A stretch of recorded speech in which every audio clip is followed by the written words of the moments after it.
Tila nagbubunga na ang ginagawang trabaho ng Philippine National Police o PNP.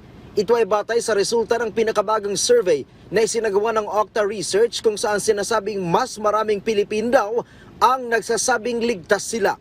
Batay sa survey, 72% ng mga Filipino ang nagsasabing ligtas ang kanilang paligid.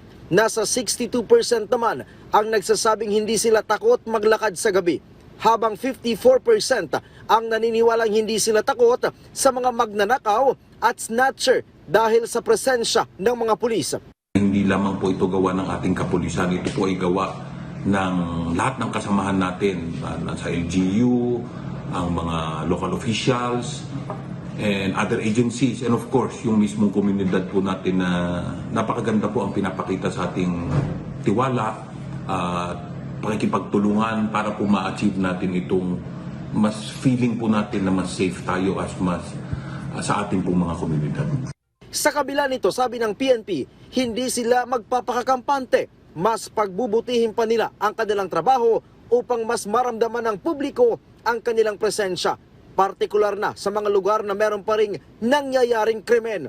Wala po tayong sinasabi dito unang-una, nais ko paalala, wala po tayong sinasabi walang nangyayaring krimen. Nangyayari po ang krimen. Meron pong nangyayari. Pero ano po ang ginagawa natin? Agad po natin inaaksyonan at agad natin nire-resolve itong mga krimen na ito. Isinagawang survey mula July 4 hanggang 11 kung saan nasa 1,200 ang respondents na pawang mga nasa hustong gulang. Lalo pong pinaigting ang gagawin naming pagpapatulya. Hindi po tayo titigil dito. So to speak, we will not rest on our laurels. Matatandaang sa inilabas na resulta ng survey kahapon ng Okta Research, nakuha din ng PNP ang most trusted at best performing agency sa ikalawang quarter ng 2026.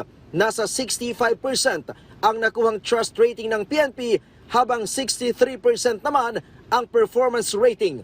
Ryan Lisiges, para sa Bayan.